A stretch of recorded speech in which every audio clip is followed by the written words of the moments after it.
Assalamualaikum warahmatullahi wabarakatuh. Bertemu lagi dengan materi atau pelajaran Mayubi Accounting Manufaktur.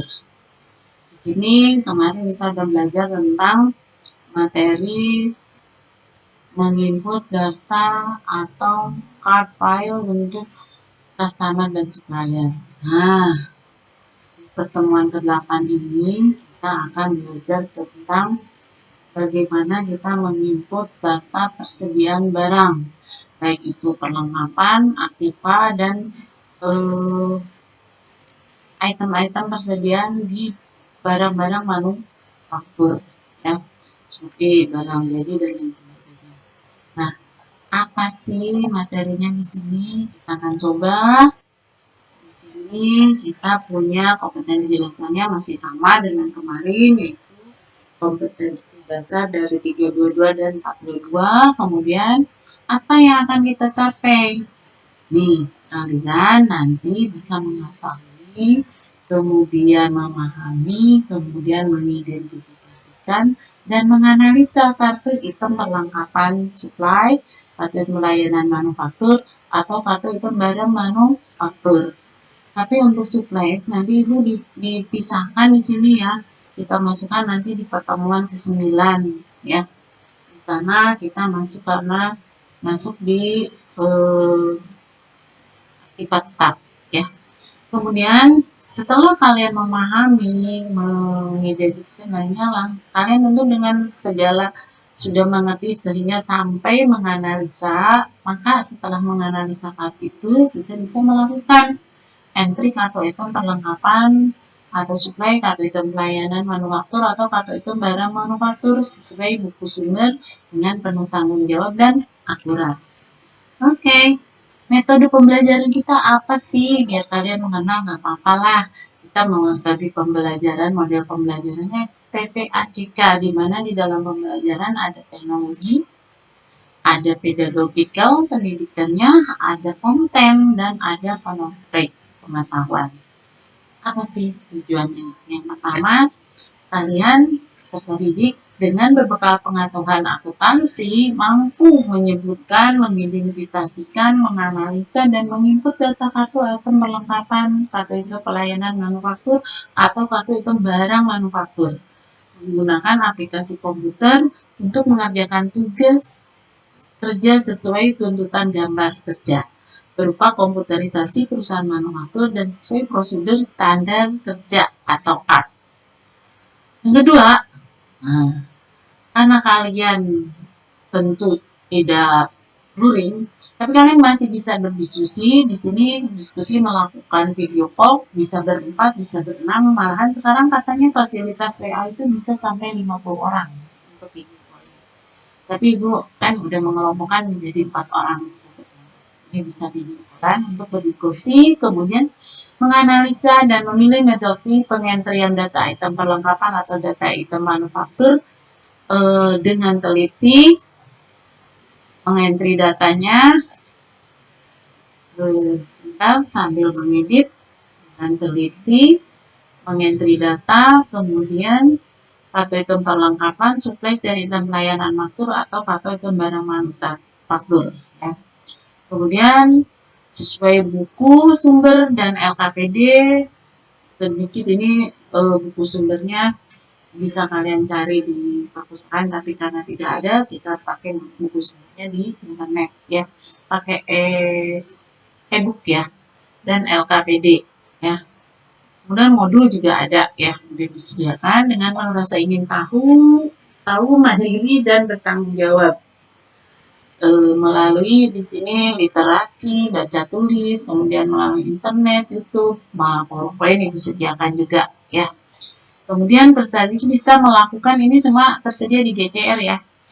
Peserta didik bisa melakukan entry kartu item barang manufaktur pada perusahaan manufaktur sesuai dengan sumber dan LKPD juga modul kita ya.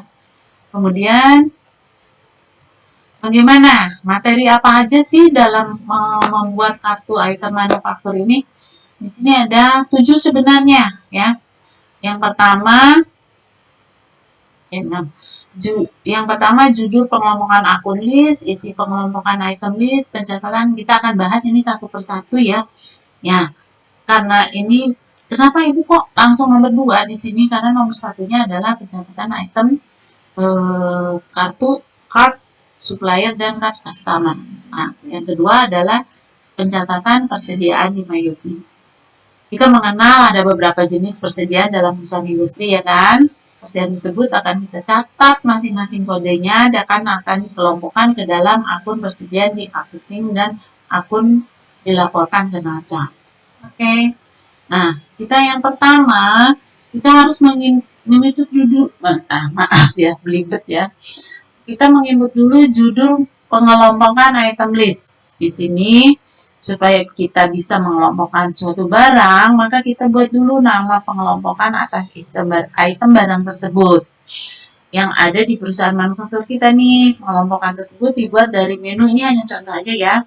Buka menu list, pilih custom list, create name, dan pilih item. Ya, di sini name of kostumnya kita buat 3, ada type, group, dan method.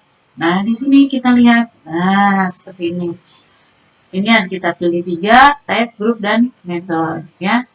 Nah, setelah itu step 2, isi pengelompokan item list. Isi masing-masing kelompok item tersebut dengan isi dari list. Kita awali dengan list, custom list, dan item. Custom list 1, pilih type persediaan, lalu klik to dan isikan bahan baku, bahan pembantu, dan barang jadi. Jadi ini jenis persediaannya ya. Kemudian custom list 2, isikan grup persediaan lalu klik new dan isikan nih bahan X, bahan Y, bahan Z. Nama bahan barang jadi. Jadi ini kelompok barang jadi namanya. Yang ketiga, kita pilih metode persediaan dan diisikan perpetual, average, dan perpetual standar. Nah, ini tampilannya. Kita pilih nih perpetual standar ya. Seperti yang dijelaskan di atas, ini step-stepnya. Kalau kalian tidak mengerti, silakan lihat pelan-pelan ya. Kemudian pencatatan item bahan baku. Ini sama seperti kalian ketika di perusahaan dagang dan jasa kemarin. Memasukkan perusahaan dagang ya, terutama karena ada inventory itu perusahaan dagang ya. Kalau di perusahaan jasa paling perlengkapan. Tadi itu sama persis, cuma ada sedikit aja perbedaan. Makanya kita jelaskan di sini ya. Di sini tetap kita klik masuk inventory, item list, klik new, kemudian profilnya kita isikan kode barang kode barang dan nama barang maksimal 30 karakter, aktifkan pilih iBuy dan inventory, 2 aja nih ya untuk bahan baku. Isikan link akunnya untuk pencatatan persediaan baku untuk kelompok bahan baku. Kemudian item detail, isikan link gambar atas item bahan baku tersebut, isikan custom list sampai dengan 3 sesuai dengan tipe persediaan, grup persediaan, dan metode persediaan. Nah, di sini ketiklah keterangan atas item tersebut dan aktifkan pilihan di bawah ini. Use item description on sales and purchases. Jika description tersebut akan ditampilkan sebagai default saat kita membuat transaksi penjualan maupun pembelian. Tampilkan ya. Isikan file 1 dan 2 dan 3 sesuai item yang bersangkutan. Nah, ini gambarnya profile, kemudian ini item number. Nah, ini bahan baku itu dikliknya di profile itu hanya 2 aja. Ya, I buy this item dan I inventory this item. Di sini lihat nih, item inventory-nya kita pakai account persediaan bahan baku. Oke. Kemudian di sini item detail, kita deskripsinya di sini nanti akan tampil kalau terjadi penjualan dan lain sebagainya. Klik use, kita gunakan deskripsi ini setiap terjadi transaksi. Kemudian tipnya bahan baku, bahannya X, average-nya perpetual. Metodenya average perpetual. Dari sini kita ke sebelahnya, buying detail. Seperti apa sih buying detail? Nah, ini ada last purchases, kita masukkan di sini standar cost, kemudian kita pilih pajaknya kita gunakan PPN. Buying unit of visual unit bisa gunakan unit, bisa gunakan space ya. buah bisa juga nggak apa-apa, satu buah dan lain-lain. Tapi sering digunakan item atau pieces. Number of item per buying unit ini adalah 1. Nah, oke. Okay. Udah selesai, maka akan timbul seperti ini. Ini bahan baku kita input semuanya satu persatu. Klik OK, terus diulang new sampai selesai. Sudah selesai baru kita tampilkan ini listnya, ya, item listnya setelah kita menginput semuanya. Nah, ini item list bahan baku. Sudah selesai, kita masuk ke bahan pembantu, item catatan. Stepnya sih sama seperti bahan baku, persediaannya cuma perbedaannya di link akunnya, ya. Kemudian pemakaian pembantu mengelompokkan custom list untuk bahan baku link akun inventory dihubungkan ke akun persediaan bahan baku, mengelompokkan dan bahan pembantu juga disesuaikan dengan kelompok dan jenisnya nih, ya. Pokoknya sama seperti ini ya. Nah, ini aja nih perbedaannya. Kalau tadi menggunakan nomor akun persediaan bahan baku, di sini persediaan bahan pembantu. Ini sama ya kan? Nah, ini juga sama ya di buying detailnya. Dan kalau sudah selesai, klik new lagi di sini. Oke, new sampai berapa sih bahan pembantunya yang kita gunakan? Oh, ternyata di sini ada 3, berarti 3 kali melakukannya. Selesai. Oke, kita masukkan tampilan all item. Ya. Sudah selesai, itu tentang pencatatan atau penginputan data bahan baku. Di sini tuh ada on hand, ada last cost, ini tergantung nanti ada di data latihan, ya, data perusahaannya, ada last cost-nya berapa dan lain sebagainya.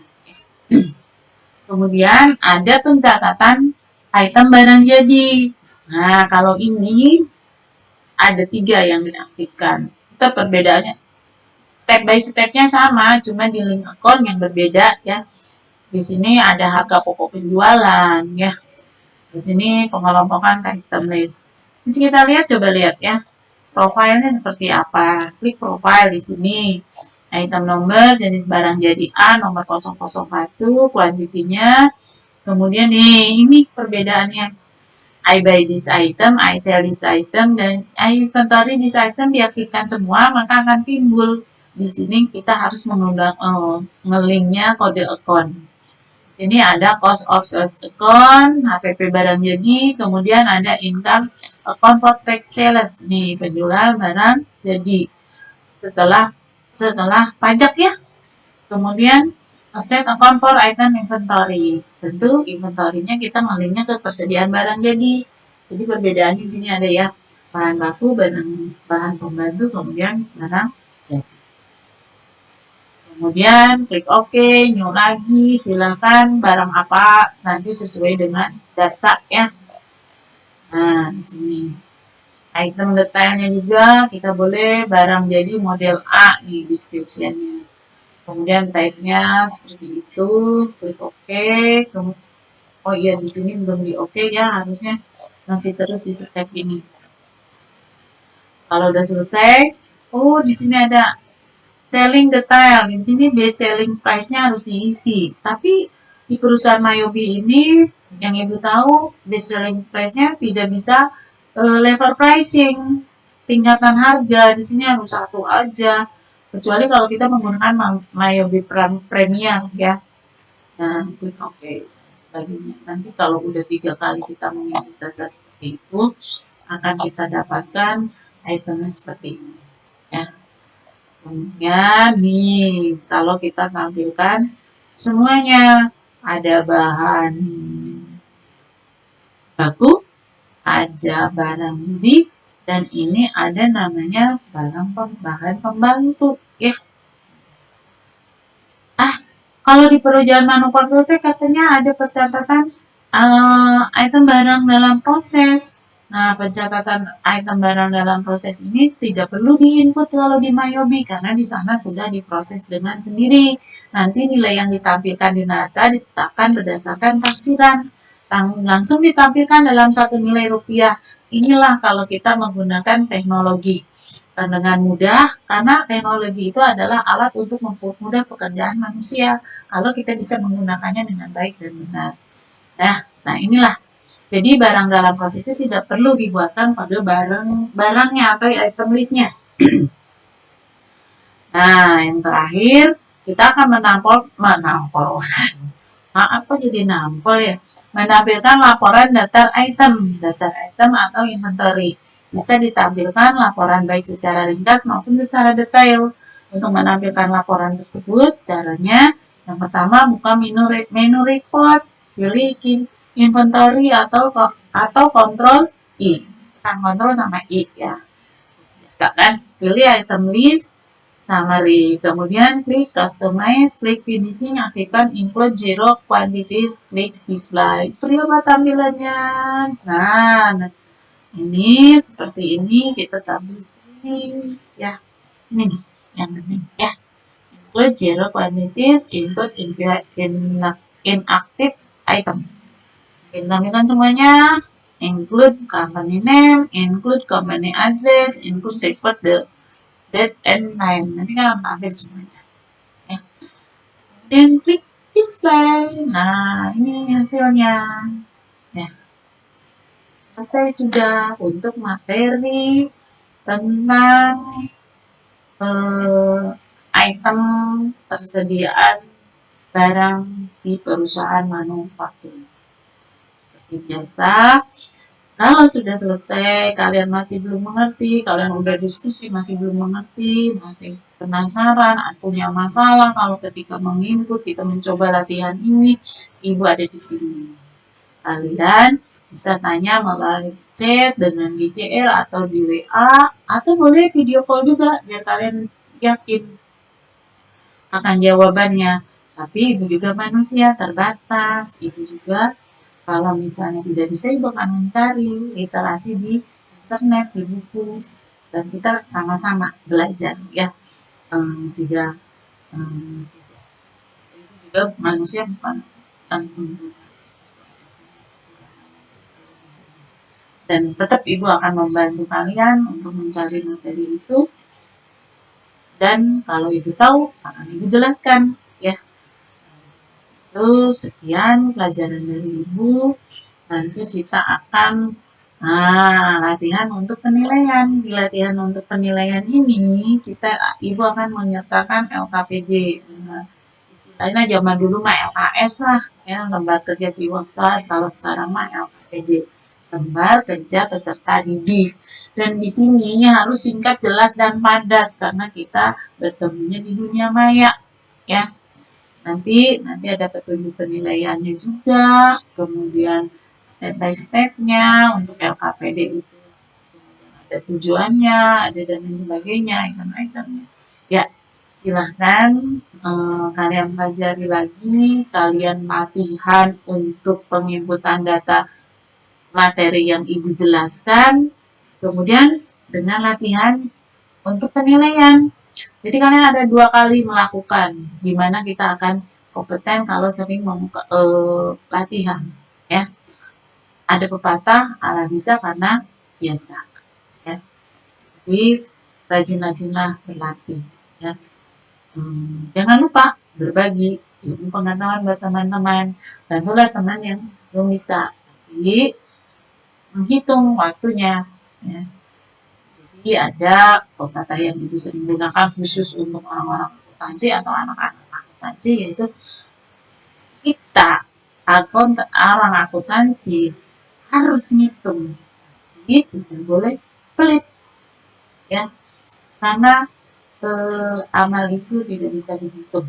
Ya. Seperti di akuntansi, kalau di akuntansi hilang 10 rupiah aja ketahuan ada di mana dia, ya. Tidak akan hilang uang itu. Kalau di dalam akuntansi selalu kata istilah begini, balance dulu. Ya, seimbang. Sekian pertemuan dari Ibu. Assalamualaikum warahmatullahi wabarakatuh. wabarakatuh.